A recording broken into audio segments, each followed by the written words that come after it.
Welcome to the Arrowhead Addict podcast. I'm Adam Best, here as always with the golden voice of Sterling Holmes and Richard, our producer, doing his thing behind the scenes. What's going on, man? Dude, I love the haircut, but you got a little business development vibe going on. Like you're trying to sell me some windows, maybe. You're Oh, you're a, man. you're a regional manager of a sales company. You got that vibe rocking right now with the beard, the goatee, the hair, Oh, that's a the goatee. polo. I just haven't shaved in a week. Yeah, you met me during my like hippie George Harrison year, whereas like back in my businessman days, this is more what I looked like. But yeah, I promised the wife that cut the beard and the hair off if the Chiefs won the Super Bowl. So she's real lucky they pulled it off because another year there, I would be looking like Forrest Gump at the end of the movie when he's running. You know what I mean? Like, yeah. It would take a while. Shout out to Evan Warner in the chat, who's responsible for being late today.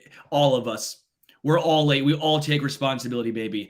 It's not me. It's not me, but we'll all take responsibility for it. What I do want to take some responsibility for, and something you guys should take responsibility for, is if you are 21 and over, the best beer in the world, the best sponsor, KC Beer Co. KC Beer Co. came out with an unbelievable new beer, KC Beer Co. Never Say IPA. It's the first IPA they have made, first IPA to hit the KC Beer Co. lineup, a celebration of German and American brewing traditions using both German and American hops, as well as German malt and yeast. It's a phenomenal beer. It's another great beer from the award-winning brewery with a terrific lineup of beers. So whatever beer you are into, KC Beer Co. has a style for you. Look for the red KC Beer Co. cartons in your local store. We appreciate you guys' support so much. You've been so generous. We had Raymond, who I know drove 13 hours to pick up some KC Beer Co. But anytime you guys tag them, anytime you tag us with them on Twitter, it means the world because they really see those connections being built and they see the value there. So it means the world. Thank you guys so much. KC Beer Co. Dare to beer different. We're going to do something a little different today. And since it's the off season, we have the luxury, especially on a Wednesday, of doing deeper dives. We're going to kind of do a philosophical exercise. And this new segment, which is the whole show today, is called the 10 Commandments for Mahomes-era team building. So I prepared a list of 10 things based kind of on what has worked for the Chiefs, what I think will work for the Chiefs. And Sterling, as we go through this, you're going to push back. You're going to give your own, you're going to opine with your own thoughts. And the chat, feel free to weigh in if you have different ideas, different commandments. This is going to be a highly interactive show. I think, oh boy, angry drunken German. What the hell? Did Best get a job at Verizon? He's selling insurance now. Meet a girl from Martha's Vineyard. Wow. I love UNME Productions. Adam looks like the long lost third property brother. Oh God, not that again. That's gonna make me grow out my hair again. Yeah, but let's dig into this. I think it's going to be a lot of fun. I think it's going to be enlightening, and this is going to kick off a series over the next month where we dig in deep with some guests and we start to look at some draft prospects and work our way towards the draft. And as we await, I don't know, what are we on, the third wave, the fourth wave of free agency now? The death rattle. So there's time. There's always time. There's time, but are there bodies left? There's a few guys. Let's go ahead and jump into our first commandment. I think there's going to be some unison on this one. Always have a dominant offensive line to protect your $500 million quarterback. Now, the caveat there is don't allocate so much money that you're hamstrung elsewhere. But other than that, as long as Patrick is under contract, he's priority number one. You got to keep him upright and healthy. We've seen him get a little banged up almost every year of his career. And we just have to keep him as the Mahomes we know. Yeah, that's the most important thing. I full-heartedly agree with you here. I think it's more important to have a dominant offensive line than it is to have some great wide receivers, right? The offensive line is most important. We saw the change from the Super Bowl O-line where that was not enough to get it done to a very, very top 5, maybe offensive line in the NFL, and they were able to win a Super Bowl.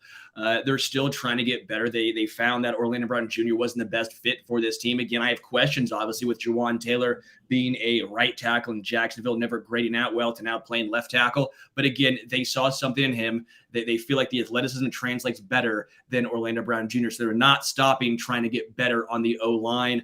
The question will come down to, do they pay Creed Humphrey? Do they pay Trey Smith? They haven't paid a top-end center in the NFL before. Kansas City has, at least in recent memory, right? They've not done it with Rodney Hudson or Mitch Morse. Will Creed Humphrey be different? Joe Tooney, they're able to restructure his contract after next year. That's going to be a major issue as well. He's going to be a very large cap hit next season. They want to keep him around. They're either going to have to restructure or bring him back for a couple more seasons. I don't know if they just part ways. Next year is going to be the real test of this theory of having a dominant O-line. And as good as Morse and Hudson were, I would put Creed Humphrey probably one tier above those guys. He is a top 3, top 4 at worst center right now. He's kind of unique, moving as well as he does, getting to the second level at his size. So I don't know that if Joe Tooney's still on the books with this Jawan Taylor contract, Trey Smith is where it gets a little iffy for me, a little bit. I love Trey Smith, but you can't keep, we saw this year. You can't keep everybody. We had to let Juan and Nicole and Frank, Colin, a bunch of guys walk. So that's always going to be the case. But I think as long as the majority of the line is strong and we have no terribly weak links, we're in good shape. And Mahomes helps this unit some because he's just almost supernatural at avoiding sacks and feeling pressure and knowing where defenders are at all times. He's per throw, he's the best at avoiding sacks in the game, even better than Tom Brady and Jared Goff. So I think that makes their job a little bit easier for the most part, unless you're Orlando Brown Jr., who's not very fleet of foot. And when Mahomes improvises and scrambles and extends plays, that's that guy has cinder blocks for feet. It just wasn't his forte or wheelhouse and I think that's where Jawan Taylor comes in, the athleticism, the feet. Yeah. 2 comments I want to get to before we go to commandment number 2. Jason says, I feel like we were falling into the Packers' sin of being cheap and leaning too hard on a generational QB. I think it's a good question, a good point to be brought up. We'll touch on this a little bit as the show progresses, but I do think that's something to at least keep in mind. You don't want to end up in the Packers situation, just putting all your chips into Aaron Rodgers, and that's it. I also want to point out Evan Warner. Casey Wigman was the last center to get paid by KC, right? That seems to be, at least from the top of memory, the last center I can remember getting paid here in Kansas City. But let's move on to commandment number 2. What do you have, Adam? Maintain a young roster by constantly churning and not getting sentimental. So only guys over 30 should be stars.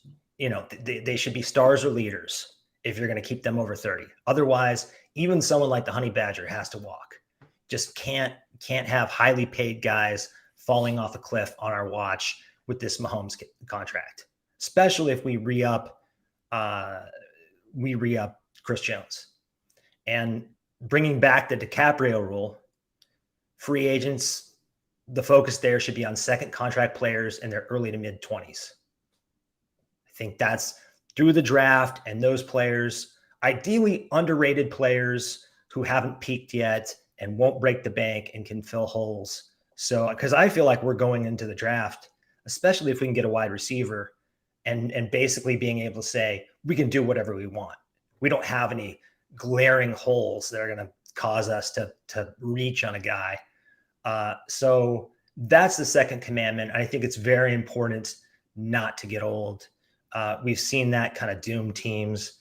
I think that happened to the Rams a little bit. And weirdly enough, the Cardinals brought in all these aging veterans and that really bit them in the ass too. So, you don't want to pay for yesterday's production, right? Yeah. And again, I think the part to remember here is it's going to be tough not getting sentimental. You've seen McCole Hardman, even guys like Damian Williams when he took it to the house in the second Super Bowl win, second of the three, right? You have these memories, they're vivid, they stick in your mind.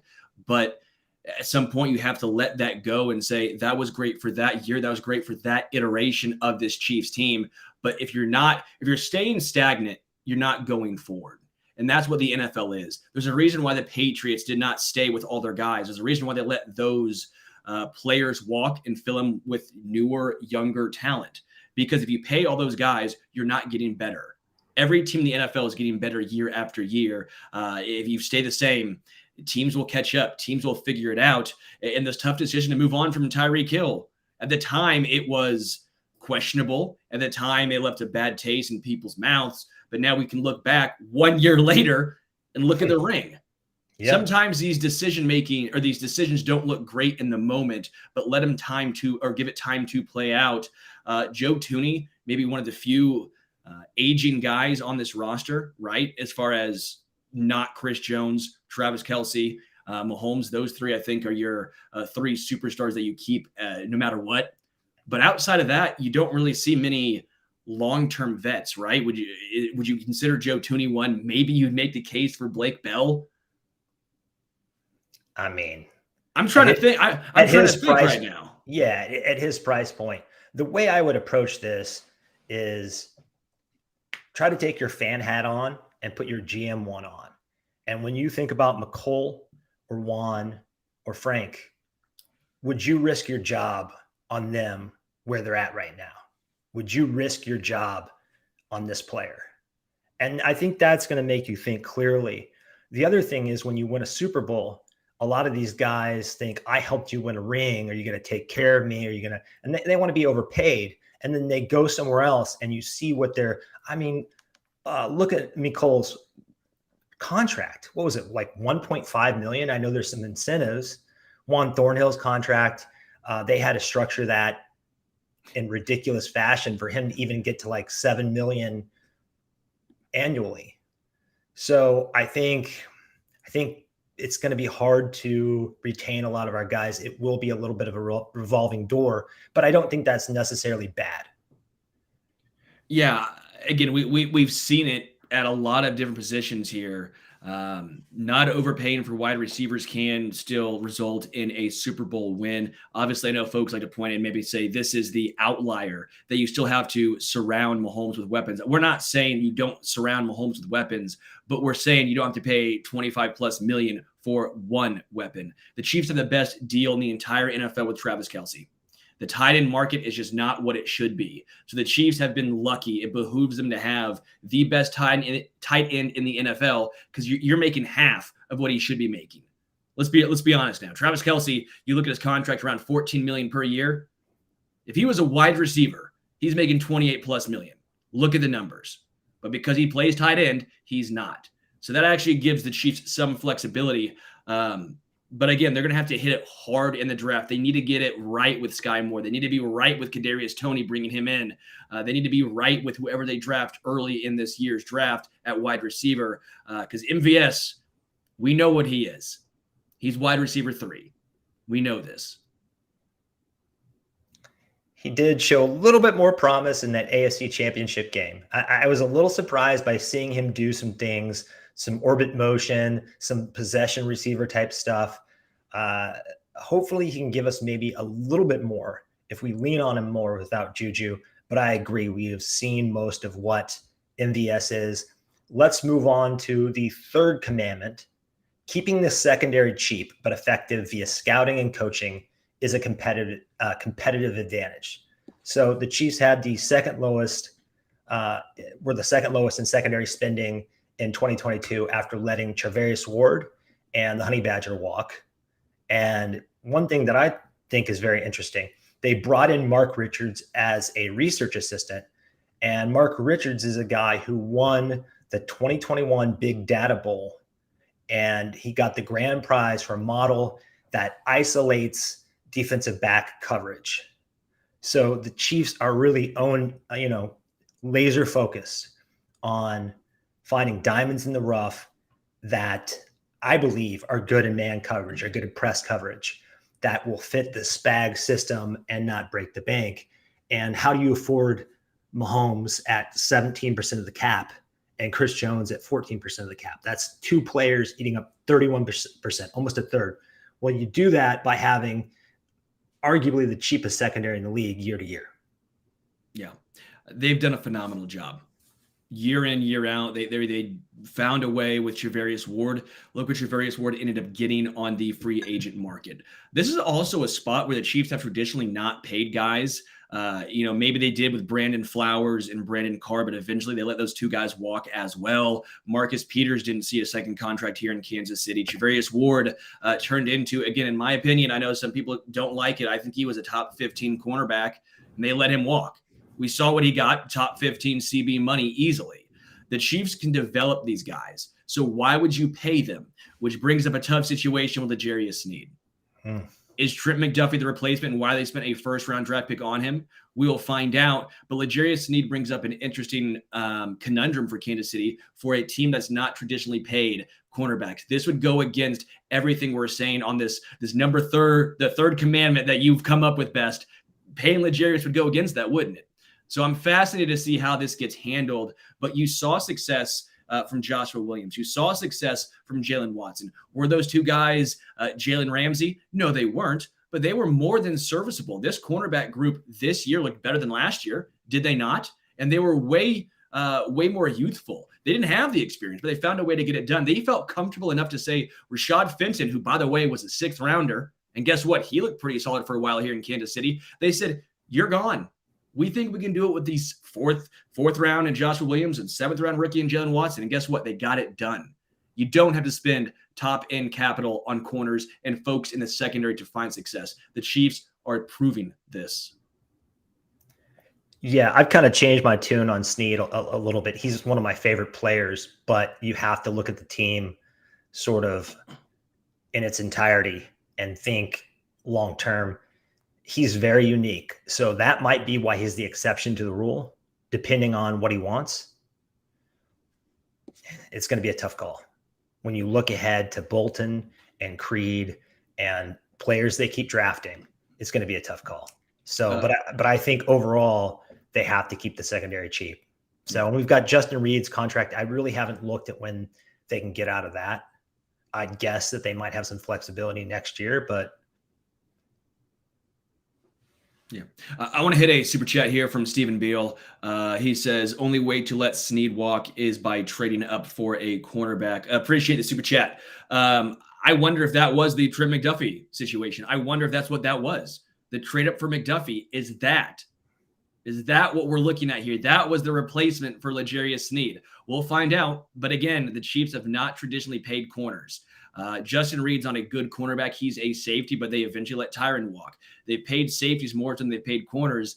But this is obviously a fascinating, again, conundrum to look out for. We will see.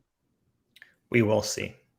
Number 4, and you guys are seeing, we're going to cover most of this stuff that you're asking about as we go through these 10. Number 4 is don't overspend on vet wide receivers. Constantly refill the cupboard via less expensive means. The Steelers do this better than any team in the league. Every single year, Pittsburgh drafts, not in the first round, in the 2nd or 3rd round, they grab a receiver. And they have a pretty high hit rate on them. And what do? They trade them, they let them walk, but they get the most out of them on that rookie contract. And sometimes they re-sign them. I mean, I know they brought back Deontay Johnson at a pretty good price clip. But that's a really good example, especially with Andy Reid taking a while to integrate these guys. If you have a pipeline that's constantly bringing in new receiver talent, I think that would be helpful. I think that would be a way to make sure that Mahomes is never left with. I mean, yes, did he win a title last year? But he did. But I would argue that he won the title in spite of those circumstances, not because of those circumstances. And I would prefer for him never to have a wide receiver core like that again. Now, it might happen this year, but especially without Travis Kelce. And if you look back the past 7 or 8 years, statistically, he's no different than Devontae Adams and Mike Evans and Stephon Diggs. He is our de facto number one receiver, and we have to have a succession plan for him. It's a little ironic since Succession came back this week, one of my favorite shows. Anyway. I'm not saying Noah Gray's the answer, but I also think that Noah Gray's a fine tight end in his own right as a tight end too. We've seen some growth from him, and I also don't want to get into the situation of drafting a tight end in the first round. Travis Kelce had his best year of his entire career last year. You don't want an Aaron Rodgers situation, different positions. I completely understand. So it's not apples to apples completely, but they thought Rodgers was almost done. They drafted Jordan Love. What happened? They have no idea what Jordan Love is. He's almost off his rookie contract, and Rodgers won 2 more MVPs. If Travis Kelce still has 3 more great years left in him, there's no reason to spend that draft capital at 31 right now on a tight end. That's not the most position of need, in my opinion. Can you use that tight end still? Sure, but you're not running out 12 and 13 personnel 75% of the time. You wouldn't get the value there. But with wide receiver, you get the value. I'm with you. I don't want to overspend on vet wide receivers, but the one area that I'm a little perplexed by, this was a great year to underpay for veteran wide receivers. You weren't overpaying vets this year. Juju Smith-Schuster, you weren't overpaying. Mecole Hardman, you weren't overpaying. Alan Lazard, I don't think you were overpaying. N'Keal Harry is still out there in the open market. My little underpaid dream is Richie James, because I think he'd be very, very cheap. I like Richie James. I think he takes the pressure off of Kadarius Toney on the Mecole Hardman type plays, as well as on special teams. You could put Richie James there and hopefully keep Kadarius Toney healthy. But you weren't overpaying for veteran wide receivers this offseason. So this, for me, was a little surprising. But we will see. They're going to throw some darts in the draft and see if any of them hit. The Chiefs have not shown a great propensity of landing that guy. They've missed a few times. Mecole Hardman, as solid as he was, they missed. Compared to some other guys, was he better than Andy Isabella? Sure. But was he as good as DK Metcalf, Terry McLaurin? No, he wasn't. So we will see, but that's the one spot I have a little question of, can the Chiefs find and identify the right wide receiver in the draft? Yeah, I think one of the reasons they let themselves be outbid on Mecole and Juju, and you can see this with Frank and Juan, all the guys they let walk, Colin Saunders, they've all had health issues. So we're seeing that they're putting a premium on availability. And I think that's part of this situation. Now, Mahomes gives the developmental curve a theoretical boost. So I think you can add guys to this mix. And like Peyton Manning, he's going to elevate their talent, like Tom Brady. I think we're going to see that. I'm going to push back on your tight end point a little bit. Given that we were the best team in the league passing out of 12 and 13 personnel, we were also very good running out of it. I don't know why we couldn't, if you draft a Dalton Kincaid, who is kind of baby Kelce. He's not Kelce, but if you're looking for a guy that's kind of like him from the last 3 or 4 years, he's the guy, and you use him as a move tight end. Because I'm not very enamored. I've started digging in on this rookie wide receiver class. These guys are shrimps, man. They are tiny. It is not the tiniest. Cedric Tillman from Tennessee, baby. I like Cedric 6'3", Tillman. come on. I like Cedric Tillman, but Cedric Tillman is probably a 3rd rounder. Maybe sneaks into the 2nd round. You're saying he might be there at 63. Yeah, I think he might be. But generally, you look at guys like Zay Flowers and Tank Dell. We've got some fabulous names this year, by the way. They're small.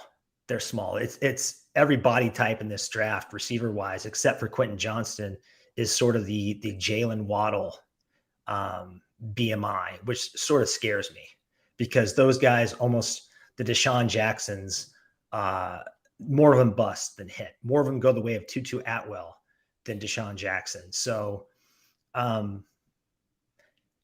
drafting a tight end in what might be the best tight end class we've seen in a decade, perhaps longer, I think might be smart. Now, another way to play this is just to wait on tight end and see who falls Yeah. and take that guy in round 2 or round 3 because there's such great depth. I would probably go that route, but I like Dalton Kincaid so much that if he was there at 31, I think he could come in and you could Gronk Hernandez the league with that double dipping at tight end.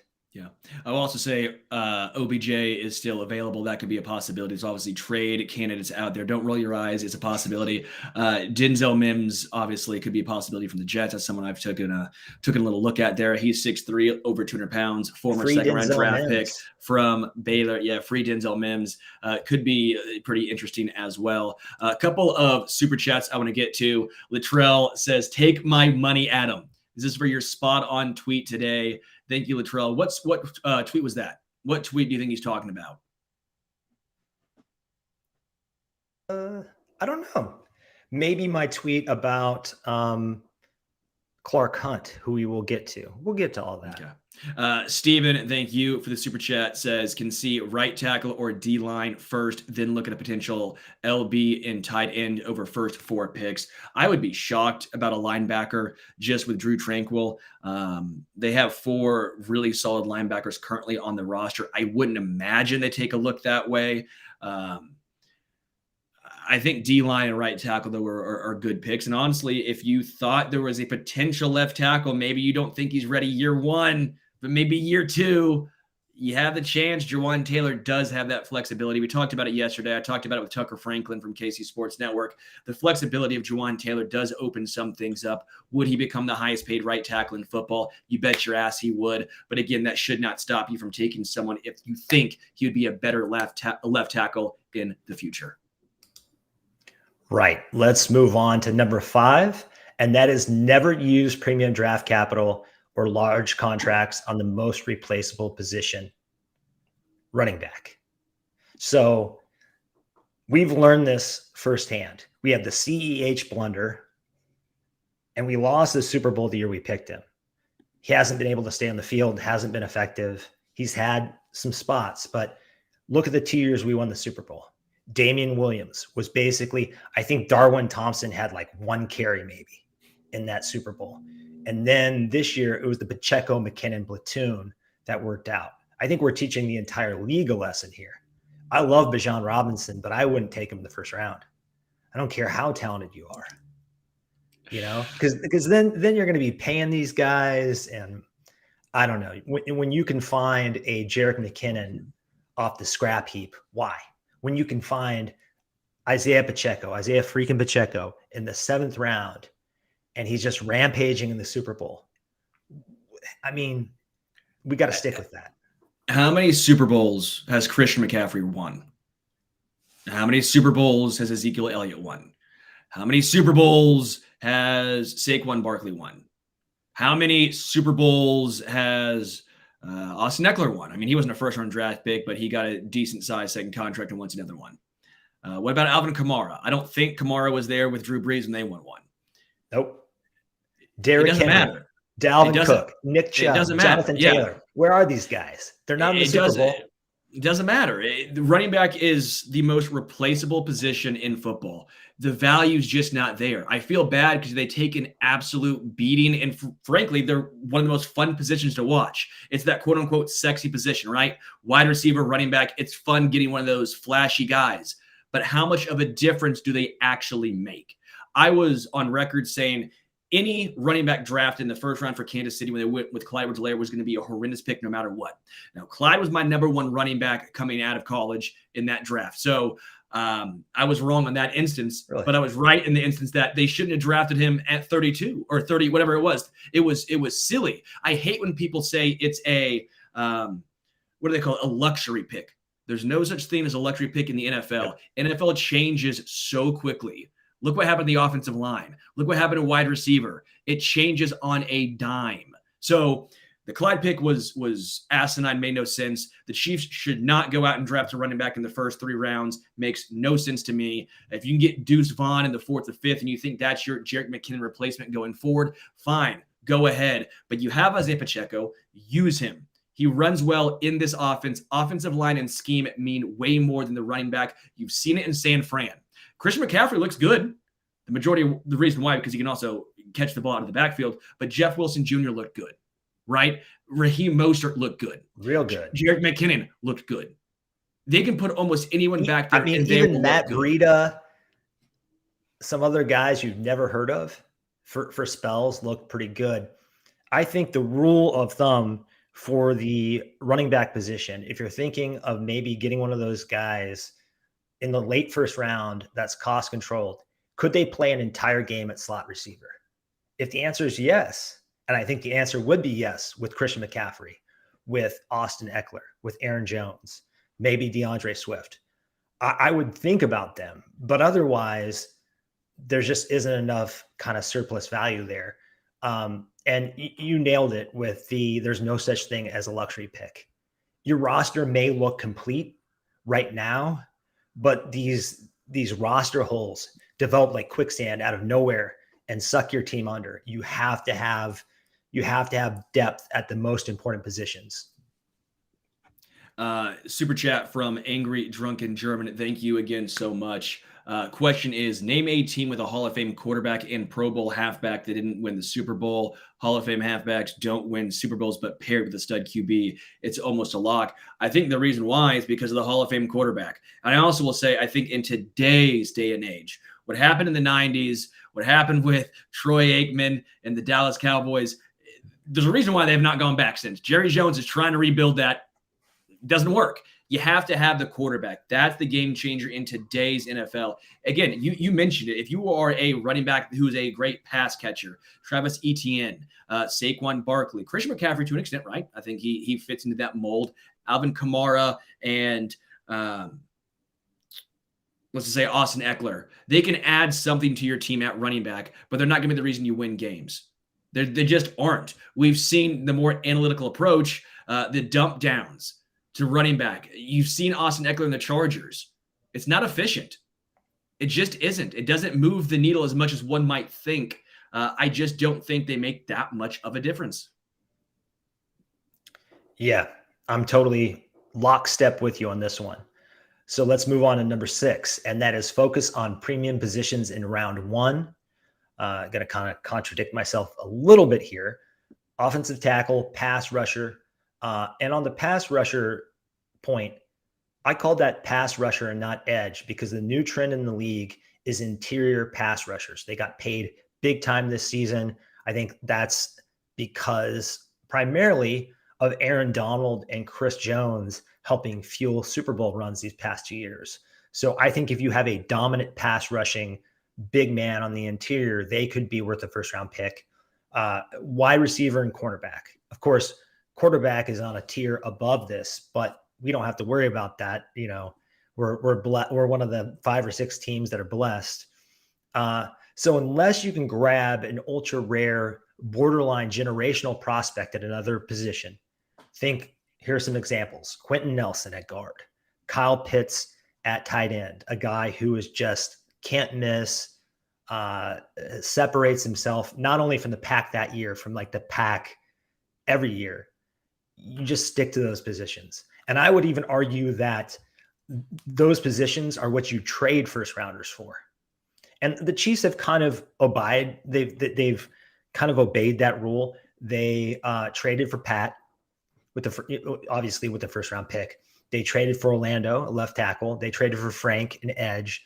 So I think generally the only time they've really got this wrong during the Veach era is Clyde. Because last year, what did they do? They picked an edge and a quarterback. So I think they do understand positional value. I don't know if they got cute that year when they picked Clyde, or if they really just did Mahomes a solid and let him play, Madden franchise GM for one pick or what. But I think this is the route we have to take. And I mentioned Dalton Kincaid because I think he is a rare pro-ready receiving tight end, a move tight end that can come in, play on day one, make some big things happen.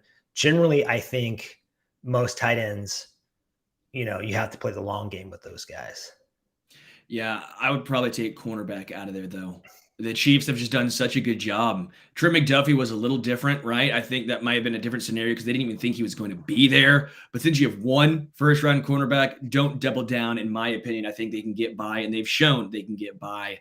I love edge tackle. It's tough, though, where they're drafted. It's tough to get a legitimate bona fide stud left tackle at 31, 32.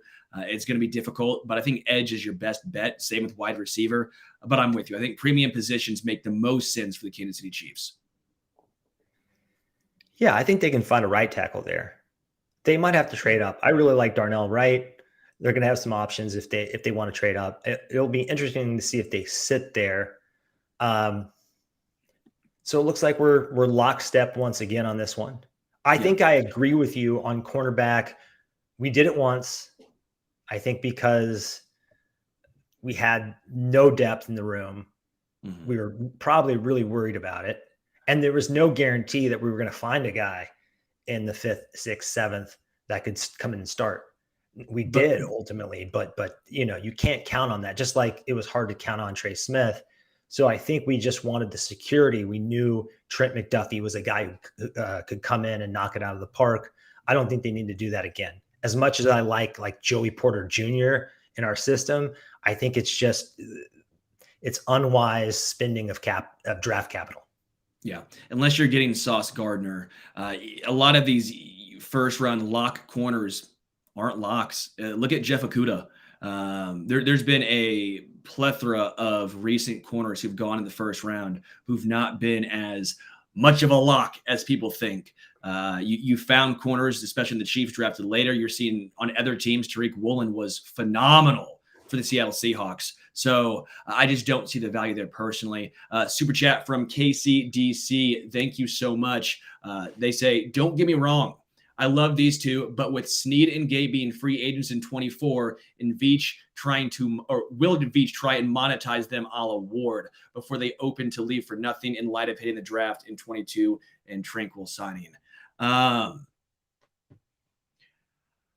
Good question. I think Snead's the better one. I don't know what you're getting for Gay Jr. technically on the open market. If you try and trade him, I don't think you're getting much in return. So that doesn't, for me, I don't think they trade Gay Jr. because there's not much return.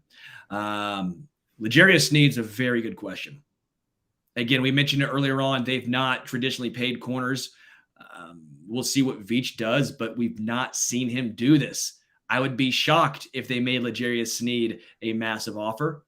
Doesn't seem like it's their MO. Would I like them to? Yes. But it might be one of those situations where you have to take the sentiment out of it and say, you know what? What's best for this team long term? If they can find a guy who can play corner with 90% or 80% of production for 80 or 90% less than what he would cost, do you do it? It's going to be tough. Yeah. The versatility he offers, being able to shadow, blitz, be a box safety, be a corner in the outside, inside. He just does it all. He can really help you disguise the defense as sort of Steve Spagnuolo's queen piece. Now, maybe Justin Reed, maybe they were preparing for this by signing Justin Reed, who can do some similar things. But yeah, tough decision lying ahead. So let's move on to number 7, and that is selecting starters at non-premium positions in rounds 2 and 3 can be an effective way to deal with the cap. Now, when we first drafted Gay and Bolton and Creed, I was scratching my head. I have to admit, I didn't understand it. But after seeing it play out and looking back at Anthony Hitchens' contract, right? You do not want to overpay on the free agent market for linebacker. You do not want to pay on the free agent market, overpay for center.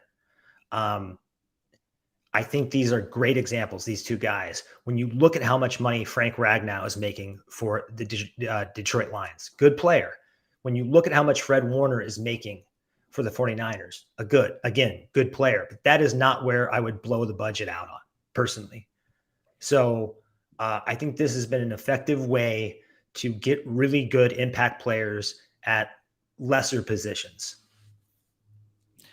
I would say, look at the Bears with the contract to Tremaine Edmonds. It's like having a 1993 Toyota Corolla and then putting a spoiler on it and tricking it out. Go get the engine fixed. Get a new car. That thing's going to blow up. But why are you tricking it out? That's basically what linebacker is. You don't need to spend money there. I like the thought process here in the draft. Nick Bolton, Willie Gay Jr., even look at Drew Tranquil. That was a team-friendly deal. Then they also tripled down with Leo Chanel. I'm with you. Don't spend money there. Same thing with safety for the most point. I don't think safety is a very premium position. Brian Cook. Mike Edwards isn't extremely expensive. That Justin Reed, in my opinion, was a slight overpay. We'll see how it plays out. But I'm with you. Guard, center, fullback with Michael Burton. There's no reason to overpay at these positions. I'm with you. Yeah. Yeah, I think we just have to keep in mind positional value. And that's a recurring theme throughout these 10 commandments is remember what's important. And maybe we pay Creed Humphrey. Maybe we pay Nick Bolton. Maybe they are so good that they sort of transcend their positions. And I think for Mahomes' center, pretty important player, the leader of the defense, as we've lost Frank and the Honey Badger, pretty important player. So I'm not saying don't keep these guys, but I think it has been an effective way to keep the cap down and spend it on premium positions. Yeah. Going back to Snead really quickly, because I'm seeing a lot of folks talk about it. Keith saying Snead's our second best defensive player. I'm going to disagree. And I love L'Jarius Sneed. I love L'Jarius Sneed. But you could have made the case in previous year, Travarius Ward may have been the second best player on the defense, and they let him go. I know it's a hot topic because some fans have this non-Travarius Ward fandom. I love Travarius Ward, and I thought he was one of the most underrated corners in the NFL. Dude, he was a top 10. He was a top 10 corner this year. Yeah, we saw what he was paid. So, again, we have a track record, or at least we've seen the track record of Kansas City, and that's why I feel this way. It's not that I don't want L'Jarius Sneed. I would love L'Jarius Sneed. And maybe that's why we're not seeing the Chiefs overpay wide receivers. Maybe it's the reason why we're not seeing the Chiefs bring back Juan Thornhill. They're going cheaper. But you have to pay Chris Jones. That's the actual game changer on the defense. It's the most important part is Chris Jones. Then it's L'Jarius Sneed. If you can keep him, great. But you're not going to mortgage the future for L'Jarius. That's just not where you're going to go. Yeah. You can find, like you said, 70, 80, 90% of Sneed. Finding that of Chris Jones will be downright impossible unless you move up into the top 10 and pick somebody. You know, you're just going to have to go get the best defensive tackle on the board and hope that he's even 75% of what Chris Jones has become. And the thing to remember about Chris Jones is we have not seen this defense. Well, we've seen it in stints, and it's not pretty. We have not seen what the rest of these guys look like without the straw that stirs the drink. Number 8, what do we got? Lots of low risk, high reward bets on talented players who bust elsewhere. So I've used this metaphor before. Think about an angel or seed investor who puts some small bets in 10 companies and says 8 or 9 of these are going to fail. But all That's what you look like right now, dude. I can't. It's what you look like right. Did you come from an angel investing meeting? No, but investors could be you. I was a startup guy once upon a time.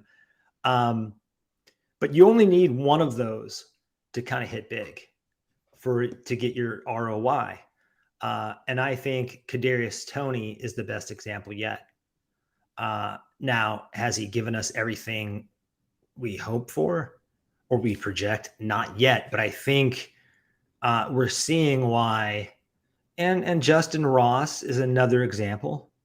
And we've had our roster's been littered with these guys, the Corey Colemans and the Mike Hugheses, and the list goes on and on. I think even Cam Irving was one of these type of guys, wasn't he? So I would urge Brett Veach to keep doing this because we have the culture and the coaching staff that can make some of these guys turn out. Now your hit rate's not going to be very good. So if you want to look at this and ding them for only hitting 1 or 2 out of 10, I guess that's your prerogative. But I think that's the mindset anyways, that most of these guys are going to miss. But what does it cost you? I mean, what did they trade for Mike Hughes? Did they swap a 6th for a 7th? It was ridiculous. No. It was nothing. He was free. Yeah, this is my favorite move for Kansas City. This is my favorite. I love these moves. Again, they're not going to probably pan out, even the Josh Gordons, right? But you'll have some success. It just takes time. Was Taco Charlton a success? No. Would you make the case that Cam Irvin was a success? You can make the case that at least he was fine. He wasn't good as a starter, but as far as a backup, he played meaningful snaps. They didn't cost hardly anything to bring him in. Good swing tackle at the least. Yeah. I know guys like Andrew Wiley and Mitchell Schwartz weren't highly touted draft picks, but I think they saw something in them. They brought them in for nearly nothing and they changed their careers around. They don't have to be a first rounder, but if they see something in a guy, the Chiefs know how to change their career around.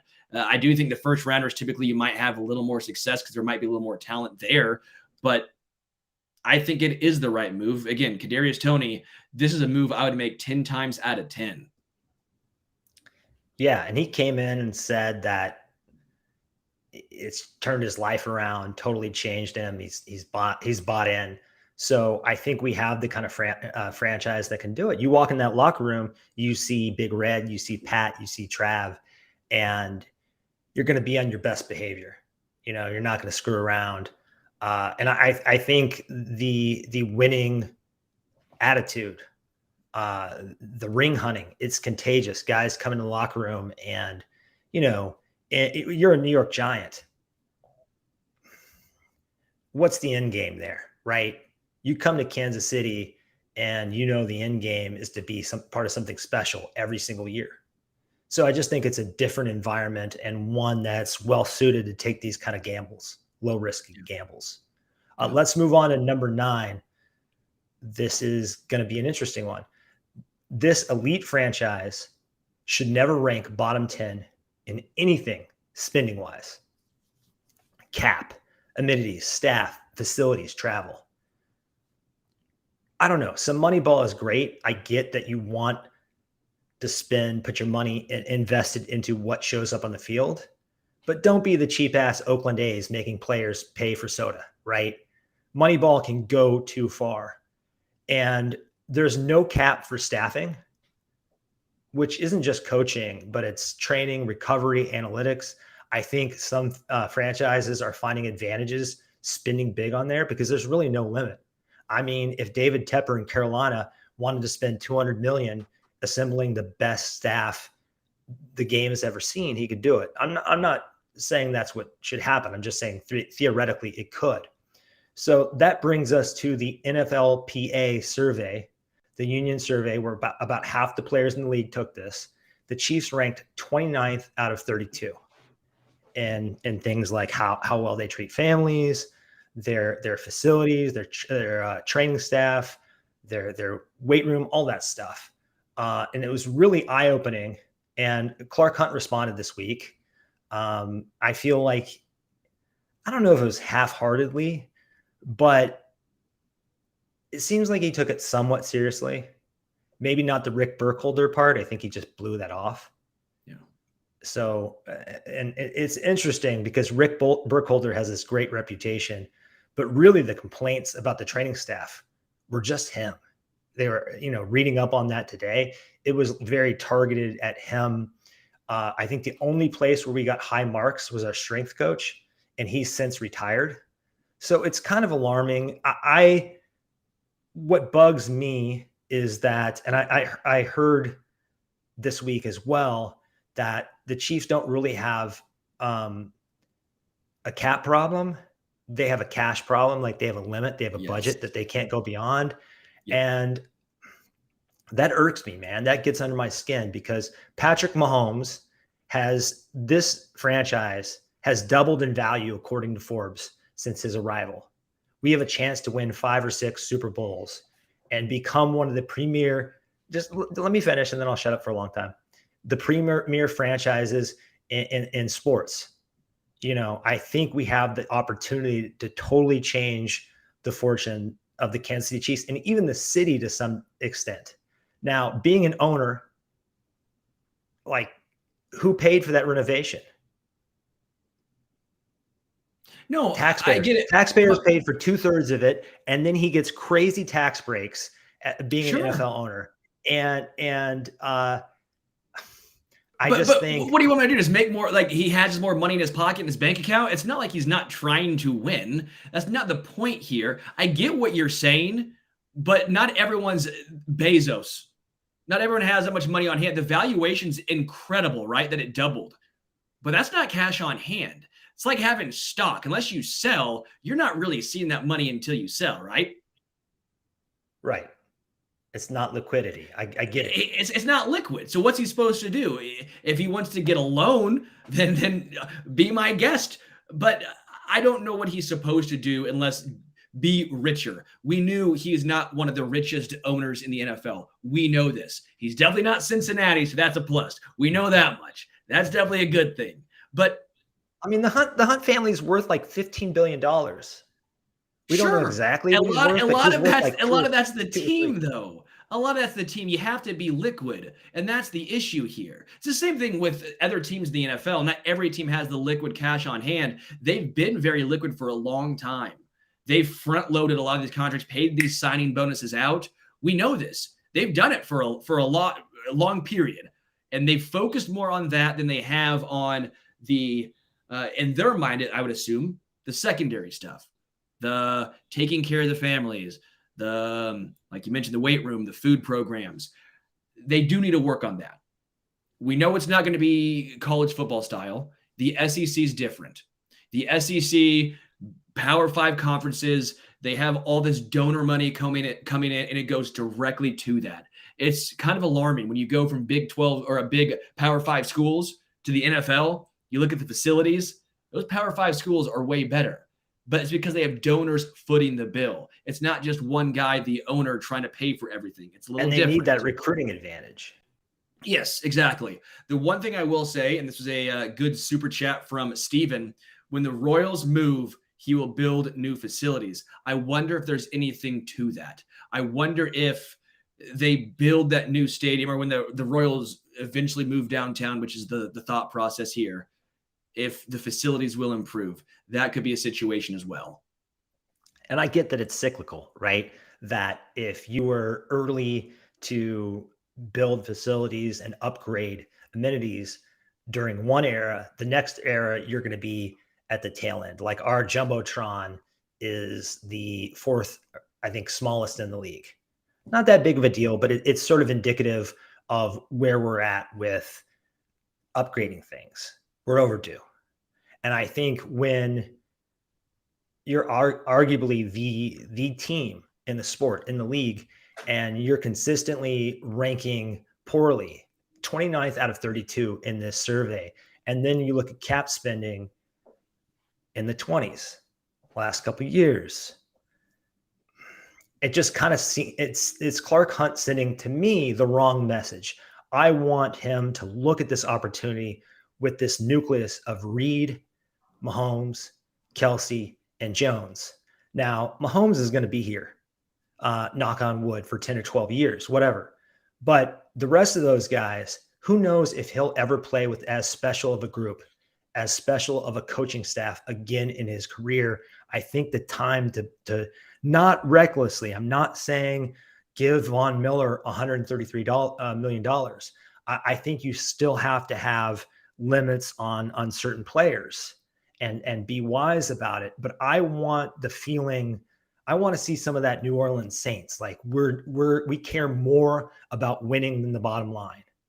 I think given what Mahomes has brought the franchise and Travis and the rest of those guys, I think they are owed that. I think the city, which has been loyal, loudly loyal through a lot of hard times, I think they are owed that. The taxpayers who rebuilt Arrowhead. I just feel very strongly about this. Dude, I'm with you, but it doesn't mean it's going to happen. You have to have the cash. You have to have it. I'm not saying, I don't know his bank account. Fun fact, I've never gone into his house and looked one of those Scrooge McDuckian safes and looked in. That's not me. I've not done that. So I can't give you the honest answer. But my point is, I think he's doing a lot of what he can. He just brought a Super Bowl here, 2 in 5 years. It's hard to really complain that much. I get what you're saying. Some of the off the field stuff, it makes a difference. I'm with you. That should be better. But we don't know the cash situation. And just because we want him to pay the most in the NFL doesn't mean he can. Yeah. And again, that NFLPA survey is the biggest thing here, because we were 1 out of 6 teams that makes rookies have a roommate in their hotel. I mean, it's just kind of like you keep reading this stuff and you're like, really? So I don't know. That's kind of my opinion on that. I do think Clark, to be fair, he's not a scumbag like Daniel Snyder. He's not an egomaniac like Jerry Jones, and he does care. I mean, I don't know who said it first. I heard it somewhere, and it stuck with me, like someone with sources inside the league, that there are only 8 to 10 teams max every year that are actually trying to win the Super Bowl. The rest of the teams just aren't trying to win. They're trying to like sell tickets and put a somewhat competitive product out in the field, but they care more about money than winning. I think we are seeing that right now with almost every owner in the league drawing a line in the sand with Lamar Jackson and the NFLPA, that money and power are more important to them than winning. I feel like that with every single owner in the league. That's just my personal opinion. And the funny thing is if this happens with Mahomes, what's going on with Lamar Jackson, if he wants a new contract, he deserves it. He actually deserves it. And I don't think they can win that fight. What do you think would happen? We're kind of getting on a tangent here, but I think it's fun.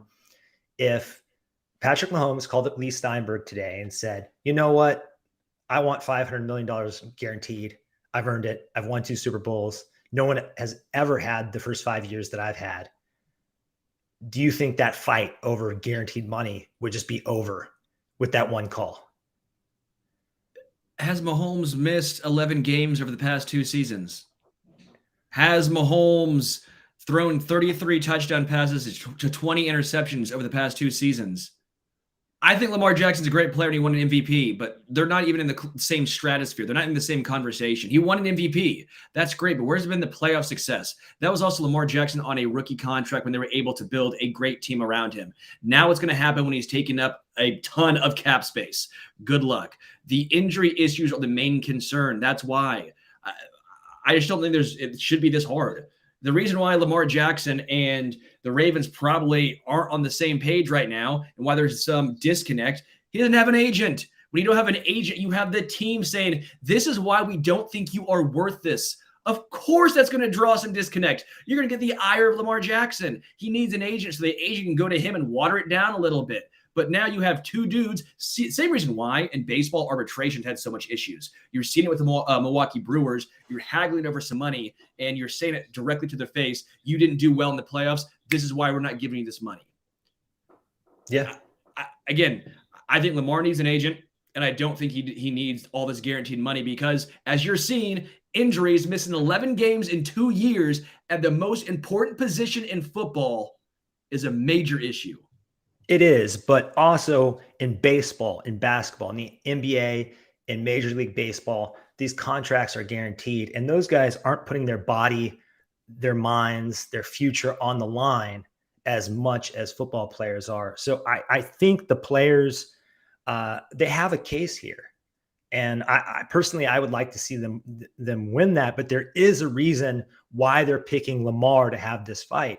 Because he's been unhealthy, because he doesn't have an agent, because when the owners hand feed Chris Mortensen and Adam Schefter the stuff they want out there, Lamar doesn't have a PR mechanism to fight back. You know what I mean? So I want to get to something I saw in the chat, and that's that it's working. Basically, if it's not broken, don't fix it. Like our system, everything we're doing is why we're winning Super Bowls. And my comeback there is Patrick Mahomes is the greatest mistake eraser that the sport has ever seen.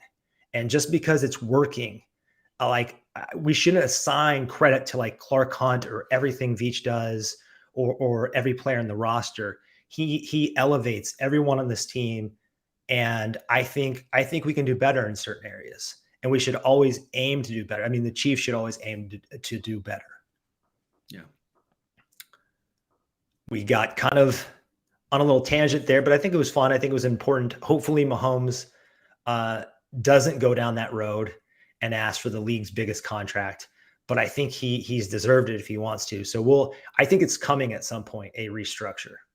Don't you? Oh yeah, yeah, we know it's going to happen, and he's going to deserve it. Patrick Mahomes is the best quarterback, the most talented quarterback the league has ever seen. If you want to say best, I know a lot of folks will go with Tom Brady because of all the rings, and I would probably agree at this current moment. But if you want to talk about the most talented player in NFL history, it's Patrick Mahomes. He deserves it. Let's move on to number 10, and that is never sacrifice the long-term window for short-term panic moves. So Mahomes just automatically props open the window for a decade plus. And we now know the 2 years that the Chiefs won, a lot of it just came down to they were really healthy when they got to the playoffs. And that kind of fueled their run.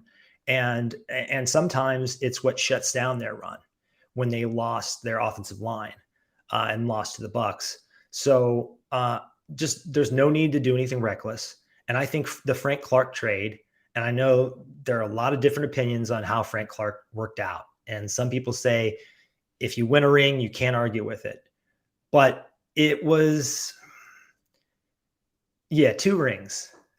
But again, the great mistake, the human blemish concealer that is Mahomes, and paying that capital and then paying him and being saddled with that contract. I think Frank endeared himself to fans, playing through pain, coming back and playing for less, being a role player. We kind of have to think of last year's Frank as almost a different person and different situation, right?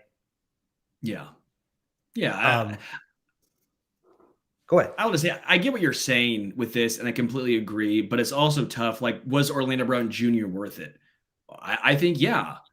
Was Frank Clark worth it? I think, yeah. Generally speaking, you would say no based on the production compared to the contract. But if you look back and you have 2 Super Bowl wins, and they played a big part in those wins, it wasn't like they were bit pieces. I know it's tough, but Frank Clark was integral in the playoffs. Orlando Brown Jr. did shore up that left side. I think you have to look back and say, yeah, they were worth it. Do we know what happens if they weren't there? Would they still win if you paid the money somewhere else or if you didn't spend that money at all? We don't know, but we do know what happens when you had those 2 guys.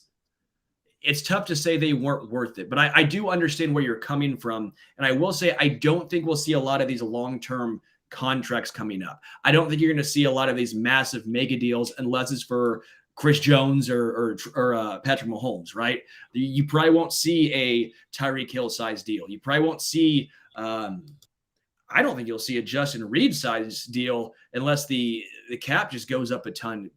Frankly, I just don't see that happening. Jawan Taylor's contract was pretty big.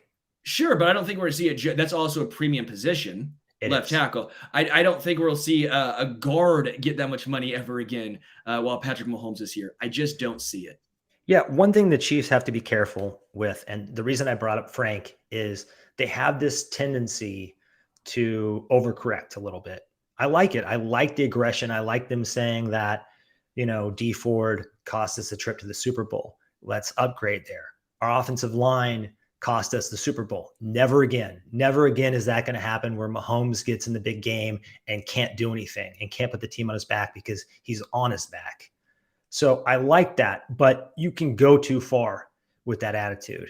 You can it can kind of turn into a panic move, and you have to I just think, like, we won a Super Bowl last year in a retooling year where really we were nobody's first pick to win the Super Bowl. Maybe a few people, but generally the best rosters were seen as like the Bills, and as the season went along, the Eagles. So I think we just have to have a healthy team and, not get into any bad situations. So, just stay in the mix every year. That's why I don't think we should panic and trade for DeAndre Hopkins or trade or bring in Orlando Brown Jr., Odell Beckham Jr. That's my personal opinion. I think that we need to find long-term solutions, not Band-Aids, and that we just can't, we can't spend $19 million on a 31-year-old DeAndre Hopkins. Okay. I thought you were about to say Odell Beckham Jr. I'm like, oh, he's not costing that. Odell Beckham Jr. maybe 7.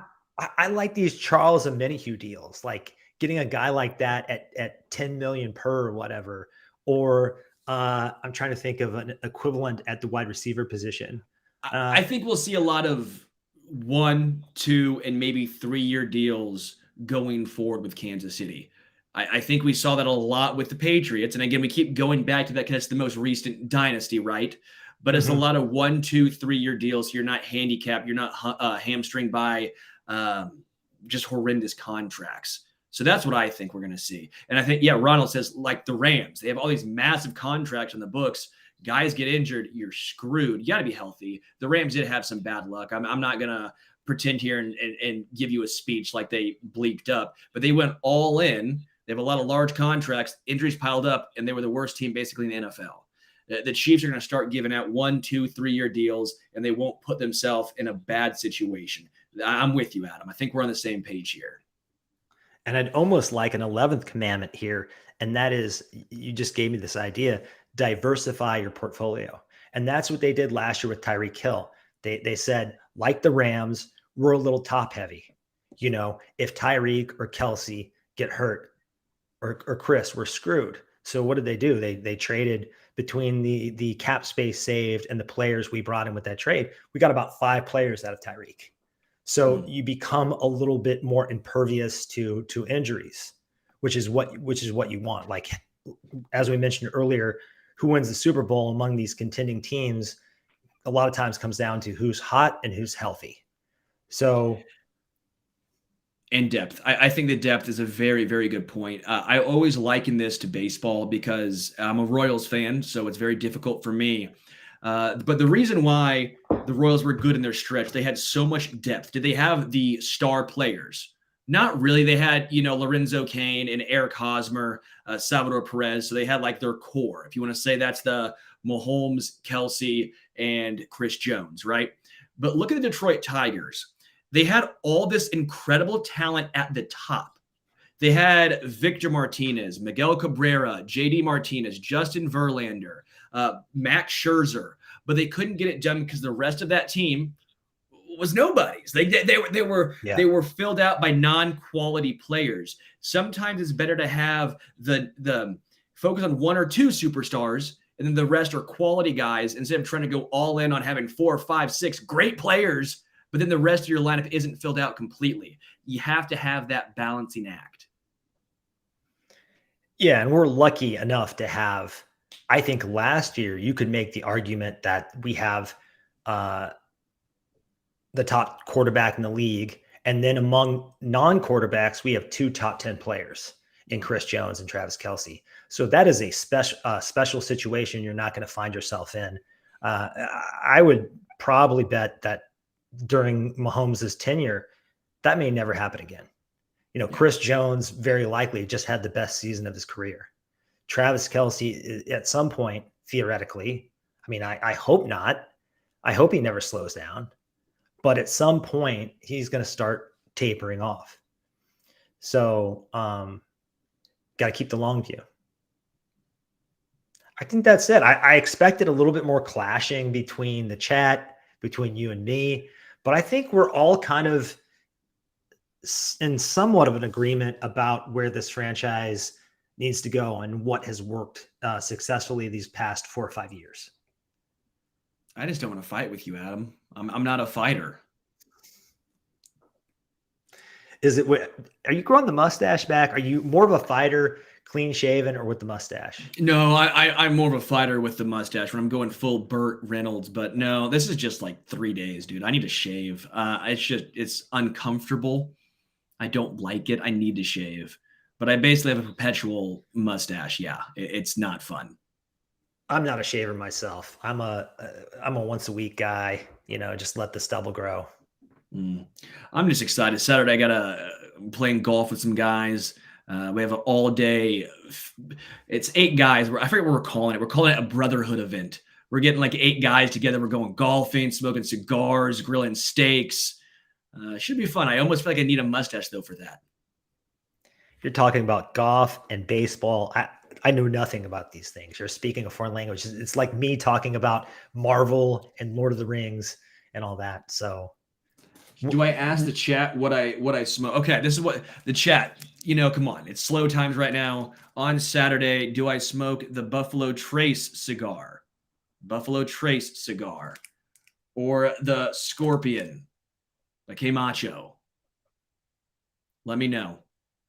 Let me know. I'm leaning Buffalo Trace. I think Tom Hood has a good call here. Sterling with the handlebar mustache. Kind of old timey. I could rock that. I got black and mild. Come on, Trevor. I was trying to be classy up in here. I do like black and mild wine tip. Ooh. Swisher Sweets. And the black and mild wine with the wood tip, that brings you back. We've got 3 weeks until the draft. There will be facial hair and hygiene discussions galore. Yeah, that's why I cut the hair and shaved. We had to have something to talk about. But hopefully the Chiefs will make some more moves and we'll dig into these prospects. And like I said, I think we're going to have some really interesting guests that can help us go in depth until we get to the draft. So we will keep you entertained. We will keep the content churning no matter what the content gods give us in terms of football and Chiefs news. We will keep it churning. Yeah. But for Sterling, for Richard, I'm Adam. Go Chiefs.